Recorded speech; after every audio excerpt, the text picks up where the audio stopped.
Sistem ras itu kan dia mengolah air ya. Jadi dia cuma membuat air itu jadi lebih bagus. Amonia yang ada di kolam itu ditampung di filter. Kan itu sih prinsip dasarnya. Iya. Terus ada yang bilang kalau listrik kalau mati lampu Mati lebih lampu. aman. Kan gitu Iya, ya Bang Delva ya. Kalau mati lampu lebih aman. Nggak juga kalau kepadatannya 200 ekor per meter. Saya kasih kuping saya satu kalau dia tahan airnya. Nggak akan tahan Bang Delva. Kita pakai hitungan DO pun itu kurang. Makanya itu pembodohan sih itu Bang Delva. Oh gitu ya. Kalau gampang katanya, kalau gampang main ras, ya kalau gampang main ras lebih gampang menganalisa menganalisa airnya. Enggak juga, karena gini, perlu juga disadari bahwa kualitas air itu bukan hanya dari air bersih, Bang Delva. Oke. Jadi belum tentu air bersih itu kualitasnya bagus. Itu harus yang disadari. Membersihkan chamber kan tidak sesimpel yang kita bayangkan kan. Kalau Bang Delva ini mikirnya bersihkan chamber, terus airnya dialirin lagi kan. Jadi tidak sesimpel itu gitu. Ketika kita itu buat sistem ras dengan kapasitas 1 ton 1 hari, kita butuh lebih banyak SDM untuk membersihkannya.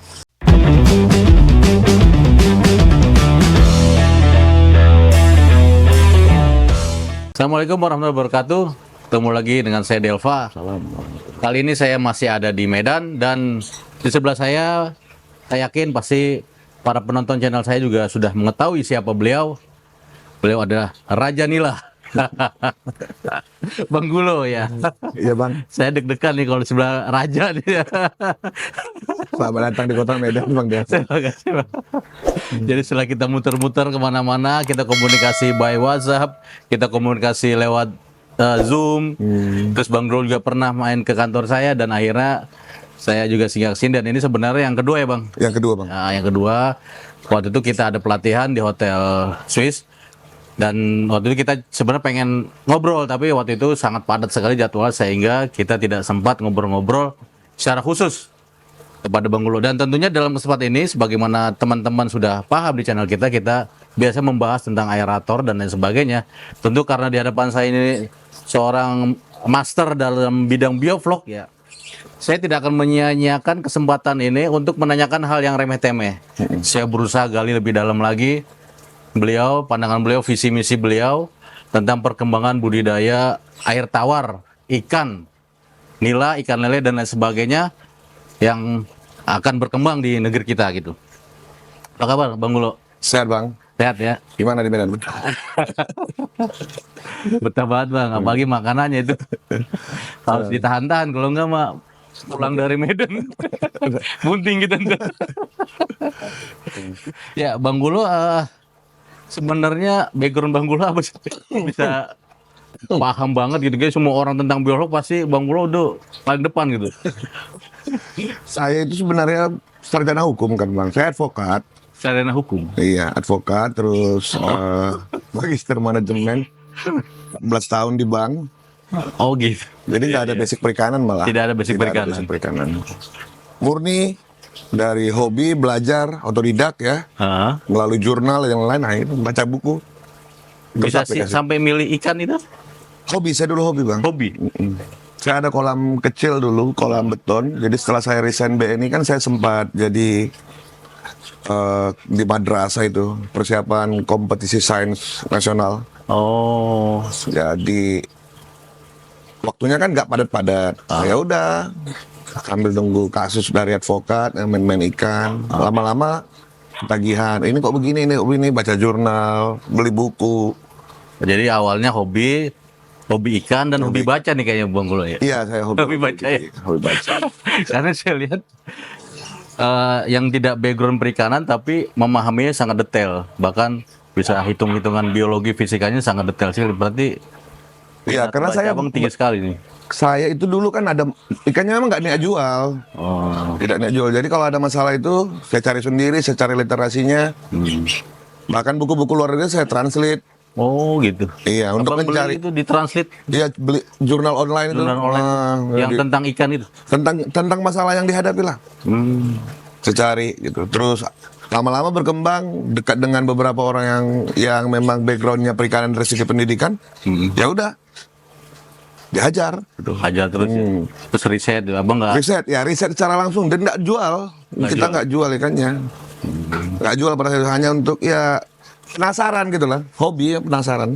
jadi awal-awal Abang hanya hobi, penasaran, Iya. terus riset. Riset, kalau dibilang riset awalnya pun nggak riset gitu ya. Saya cuma ya kasihan ikannya gitu, sakit kan gitu, kasihan nggak jalan. Jadi Gitu. abang penasaran ikan sakit kenapa gitu Ini ya? kenapa ya gitu? Nah, udah saya cari lihat, oh begini. Terakhir ya saya menyimpulkan bahwa apapun teorinya itu memang tetap harus diadopsi sesuai dengan kondisi lingkungan. Oke. Jadi memang pengetahuan dasar biologi, kimia, fisika itu memang harus wajib bang, Wajib. harus kuat emang.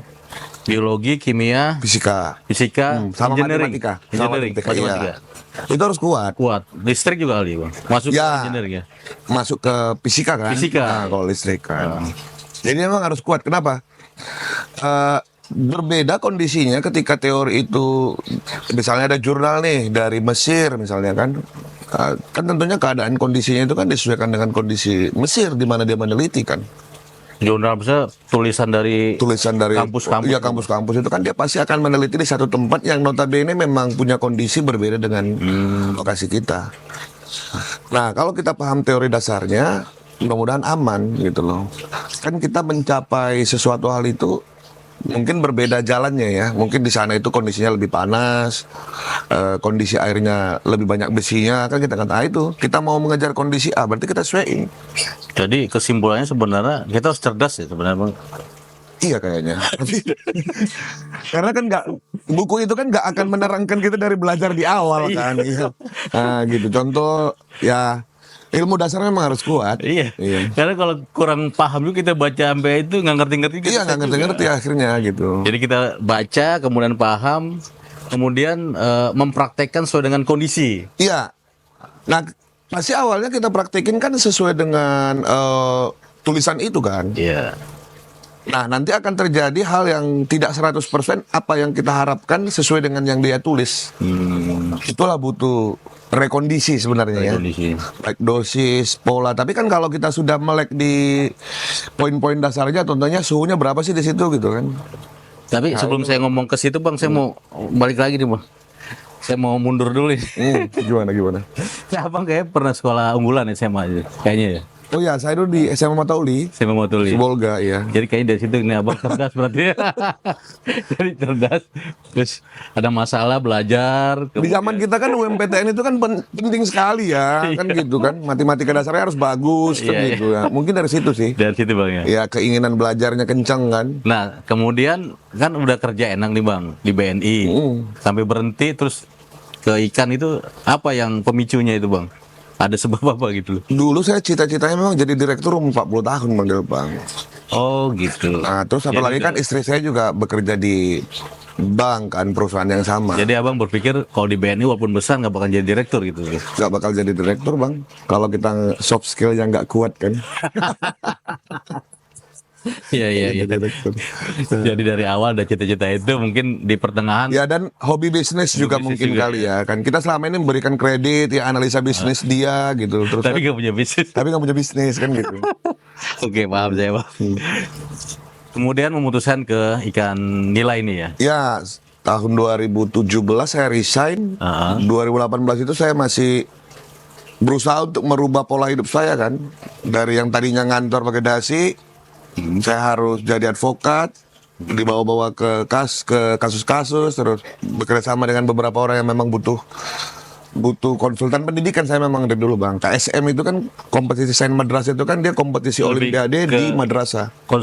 Hukum pendidikan gitu ya. Enggak, lebih ke pendidikan. Bang. pendidikan. Ya menyiapkan anak-anak MAN itu, madrasah aliyah negeri itu untuk ikut ke KSM, KSM itu apa?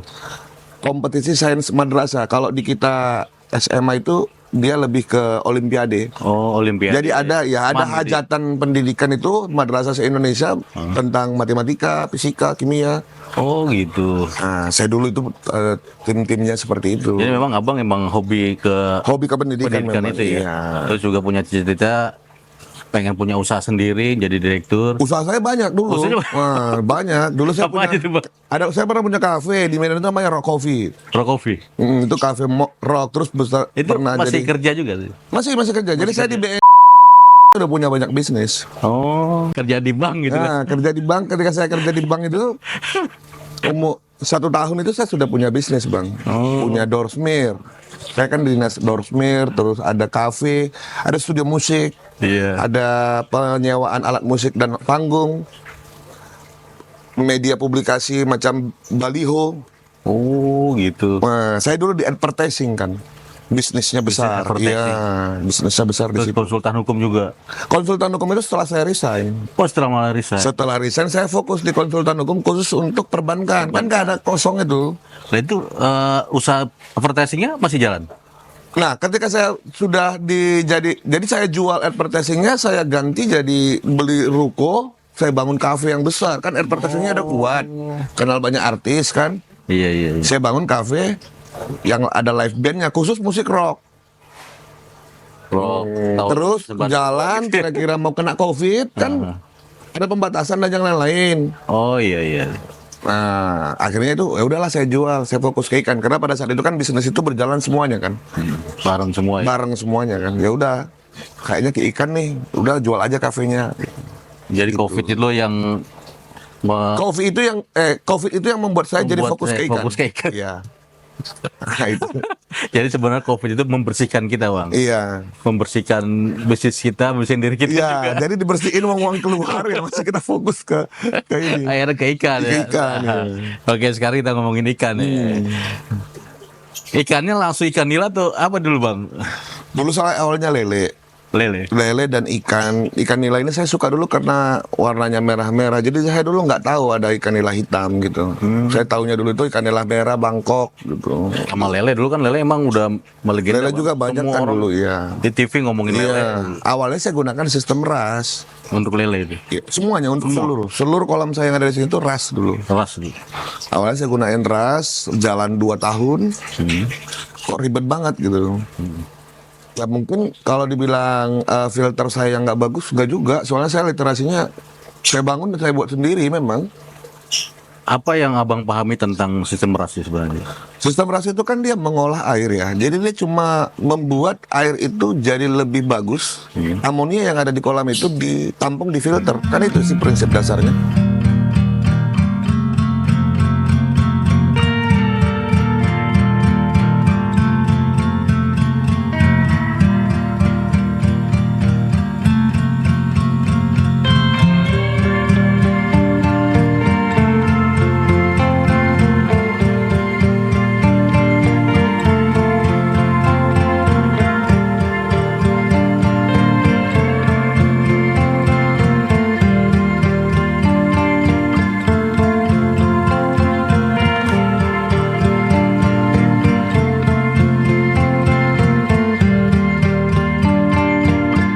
Jadi mengolah aja. atau menjaga Menyaring kualitas lah intinya ini. dalam bak yang lain gitu ya. Iya, dalam bak yang lain, dalam beberapa chamber kan.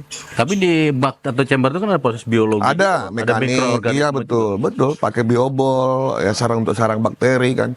Kita juga pakai probiotik kan di Iya, situ. pakai prebiotik juga di situ. Hanya kan permasalahannya dia hanya sebatas mengurangi amonia di dalam kolam atau mencegah amonia itu menjadi amonia di dalam kolam. Iya. iya. Jadi feses dan endapan terlalu itu kan diharapkan numpuknya di chamber di kan. chamber.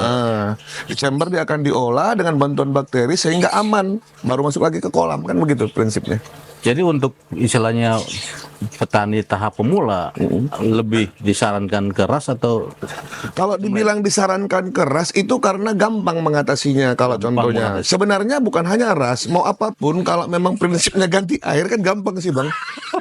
Ya, contoh nih kalau bioflok, nggak sanggup biofloknya tiba-tiba bermasalah, udah ganti Buang aja gitu. airnya.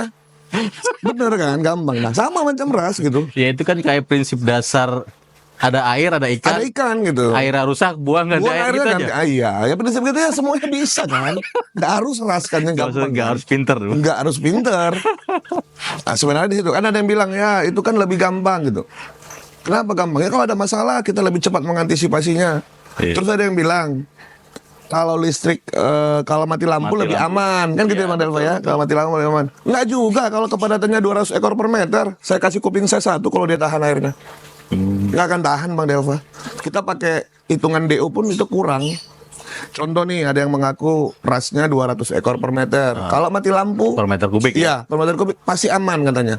Berarti secara tidak langsung ketika mati lampu itu chamber berhenti dong. Yang berhenti. Pompa berhenti, Pompa oksigen berhenti. Nggak akan lama. Kalau 200 ekor per meter, bobot 150 gram, prinsip saya itu 1 jam habis tuh. Oksigen itu. Ikannya ikan itu ngambang tuh ya. lemas. Dan kalaupun selamat, dia itu akan banyak berimbas terhadap penyakit ikan setelah itu. Karena imunitas ikan itu dipaksa untuk bertahan hidup dengan kadar oksigen yang jatuh kan Bang. Iya, iya. Jadi ikan itu dia berusaha ngelawan ya imunnya tuh. Jadi sebenarnya kejadian juga kalau kita miara ikan koi juga bang. Ikan koi kan sama. mati ras. Bener. Kalau ikan mati koi. lampu ya mati juga Jim, koi saya itu.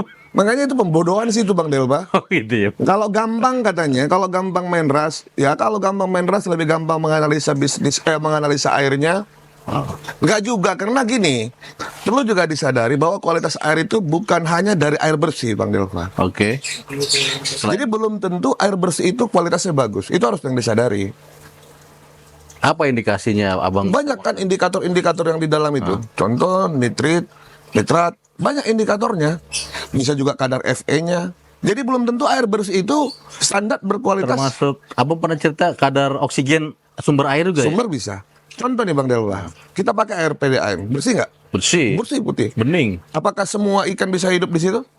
Oh nggak bisa. Pasti. Itu aja Resi. Itu aja. Kita cek dulu kimianya. Bener.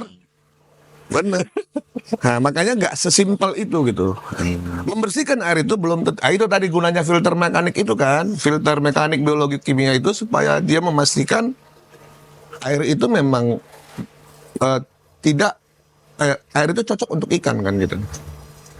Nah, jadi banyak yang salah kan. Nah, abang sendiri kan udah ngerasain itu. Jadi yang abang ngerasain sebenarnya apa? Dari pengalaman abang pakai ras selama 2 tahun itu. Jadi saya rasakan gini Bang Dava, ketika ras itu saya gunakan kan, ternyata resirkulasi atau pengolahan air ya dari kolam ke chamber-chamber diharapkan kan air itu berkualitas baik ya. Iya. Setelah saya coba, ternyata itu tidak murni 100% air itu kembali ke kualitasnya. Berangsur-angsur, contoh nih ya, kita anggap saja kita pakai poin ya. Misalnya air yang di dalam kolam itu bersih, poinnya 95. Ketika supaya dia tetap bertahan 95, itulah air yang 95% ini masuk ke chamber-chamber kan. Harapan kita air ini tetap bertahan di 95. Karena kan setiap kita kasih makan kan penambahan amonia juga ada di kolam gitu. Itu udah pasti. Dan itulah yang nah kalau kita nggak alirkan ke chamber 95 ini kan akan turun berangsur-angsur nih 85, 75, 65 semakin ke bawah akan semakin berbahaya untuk ikan. Inilah dialirkan ke chamber. Nah, keluar dari beberapa chamber yang sudah kita setting ya untuk ngesaring airnya, itu kan keluarnya harapan kita itu kan 95. 95 ya. Nah, kalau 95 terus kan itu aman sih sebenarnya. Aman ya, pasti aman. Nah, kenyataannya itu bukan seperti itu. Kalau yang saya coba 95 masuk ke chamber, setelah keluar dari chamber dia itu pasti 94, 93, 92. Itu turun. Misalnya satu putaran turun, satu putaran Ya. turun, terus itu. Ya mungkin dalam satu putarannya itu bukan putaran dalam arti sirkulasi sehari dalam satu gitu. kali. Iya, misal mungkin one day, One day. gitu atau. Jadi dia berangsur-angsur turun. Jika Anda pun 95 terus keluar 95, mungkin di besok hari itu akan turun. 95 terus ke 80, begitu terus. Nah, Berarti bisa jenuh juga air, Bang. betul. Nah, akibatnya kualitas air 95 itu suatu saat itu akan sampai ke titik kulminasinya gitu, batas dia itu bisa diolah. Apa solusi yang kita lakukan? Bersihin chamber. Bersihin chamber. Sebenarnya bersihin chamber itu kan hanya untuk menambah sedikit lah ya, supaya dia penumpukan kotoran-kotoran itu kan tidak bersih lah chamber itu kan. Semakin bersih chambernya tentunya semakin bagus nyaring kan gitu, tidak terhambat saringannya. Apa Makanya lakukan selain bersihin chamber? bersihin chamber itu tidak diganti air. Sama aja kalau ganti air. Benar. Jadi dia Pada sebenarnya ganti chamber aja cukup. benar. Jadi bukan hanya sebatas cuci chamber, tidak. Nggak cukup cuci chamber. Tidak cukup untuk cuci chamber, dia ganti. Bisa jadi contoh gini. Kepintaran kita membuat chamber atau harga chamber, semakin mahal alat-alat yang kita gunakan untuk menyaring air itu bukan buat airnya, dia hanya menambah menambah jangka waktu air itu digunakan. Saya itu pernah sampai 2,5 bulan. Abang ngitung titik jenuhnya 2,5 bulan. Kalau saya kondisinya di sini dengan menggunakan air tanah itu kan titik jenuhnya 2,5 bulan. 2,5 bulan.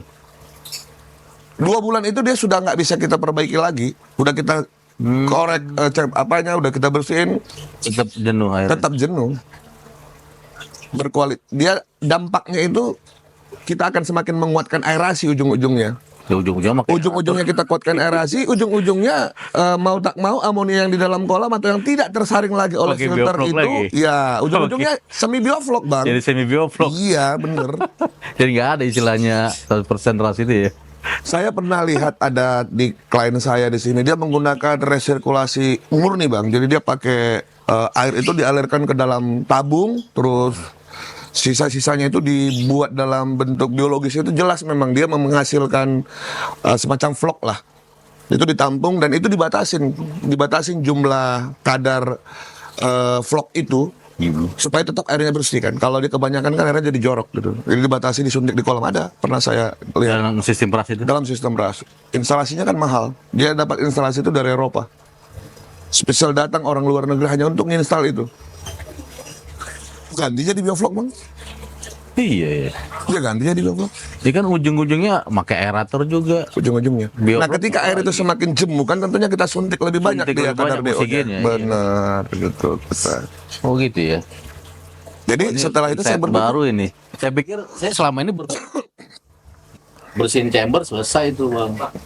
Kalau mau harus ganti air juga ya. Ya, ketika kita membersihkan chamber kan tidak sesimpel yang kita bayangkan kan. Kalau Bang Delpa ini mikirnya bersihkan chamber, terus airnya dialirin lagi kan tidak sesimpel itu Bang. Membersihkan chamber itu susah loh Bang Delpa. Kalau kolamnya contohnya ada 30 sampai 50 biji Bang Delpa, yang bersihkan chamber berapa orang? Benar kan? Tidak sesimpel. Ya, bersihkan Di chamber. rumah saya tuh ada ikan gurih, saya bersihin chamber segitu aja. Satu hari Bang. Seharian. Iya kan seharian abang bersihin. Nah gitu. Apalagi abang sistem rasa besar gitu. Jadi tidak sesimpel itu gitu. Ketika kita itu buat sistem ras dengan kapasitas 1 ton satu hari, kita butuh lebih banyak SDM untuk membersihkannya. Butuh banyak SDM. Tidak ada cerita. Dan untuk analisa listrik juga dia kalah kan bang. Abang kan orang mesin. Pompa itu lebih kuat makan arus dibandingkan blower. Pompa itu paling kecil itu ya paling enggak 300 watt. Dia lebih ke ring blower, betul ya bang? Betul. Dia hampir sama antara pompa dan ring blower dalam ring blower satu, yang satu pas ya? Satu pas. Iya. Paling kecil tuh itu paling kecil yang kapasitasnya sekitar 150 liter per menit air yang diputar. Itu 125 watt kalau nggak salah ya? 300 bang. Hah? 300 watt. Coba bayangin. Nah kalau kita hitung-hitung dari bedah dari segi biaya listrik Tapi pun, kan itu ada sistem ini kan apa yang vakum otomatis itu bang? Apa istilahnya yang oh yang sistem macam seperti drainase tapi dia menggunakan ajas air ya. Ya kan nggak semuanya seperti itu. Dia nggak akan tersedot kan, kurang kan sedotannya. Harapannya kan sedotannya itu lebih stabil supaya kualitas. Karena kan penambahan amonia itu kan nggak bisa kita perkirakan bang. Orang-orang koi lah biasa yang pintar kan. Orang koi kan dia memang murni. kalau koi kan dia emang harga koinya Iya, mahal. Terus satu lagi juga koi itu nggak akan ditebarkan 200 ekor per meter bang Delva. iyalah. Bener kan? Dia bukan cari besarnya badan, tapi Bener. keindahan Dari look-nya. keindahannya, bentuk badannya, Bentuk badannya. gitu. Jadi nggak mungkin kan? Jadi dari situlah abang, waduh ada metode lain kan nih, abang mencari referensi gitu ya. Terakhir karena lamanya filter itu, jadi kan saya juga di samping bermain ikan dengan sistem ras kan saya juga ada proyek-proyek di luar kan. Karena kan bisnis saya ini berjalan bersamaan kan. Oke. Saya juga keluar kota, ada kasus dan yang lain, saya keluar kota. Nah sementara pada saat itu kan saya masih hobi, tidak punya karyawan yang khusus untuk ikan. Kan. Keterlambatan kita membersihkan chamber itu kan membuat kelas airnya kan jatuh. Dan kita nggak bisa prediksi apakah 1 kali 1 minggu. Nah, karena kan dia chamber itu, kalau saya dulu kan masih manual Bang Nerva. Penyaringannya itu kan masih bisa dibilang bukan teknologi tinggi seperti yang kita ambil dari luar negeri kan. Jadi murni yang kita buat dari kolam-kolam betonnya, chamber juga masih beton-beton, masih beton 1 meter kali 1 meter, berapa kedalamannya kan modelnya gitu. Nah, karena susahnya air itu terlambat dibersihkan, akhirnya airnya kan jorok nih. Iya. Nah, kalau kita alirkan ke filter, kita harus bersihkan filter dulu. Kalau nggak bakal bersih-bersih. Iya. Berat filter. Berat filternya gitu. Kadang kalau kita terlambat membersihkan chamber kan bisa meluap nih, karena nggak jalan lagi air. Iya, iya. Filternya itu nggak bisa masuk lagi kan gitu. Nah keterlambatan seperti itu, akhirnya airnya jorok gitu. Ya udah, saya cari seperti apa sih cara. Baru saya belajar bakteri. Oh. Nah, saya belajar bakteri itu. Saya belajar bakteri, saya cari literasinya seperti apa mengolah amonia itu biar tidak apa muncul lah bioflow.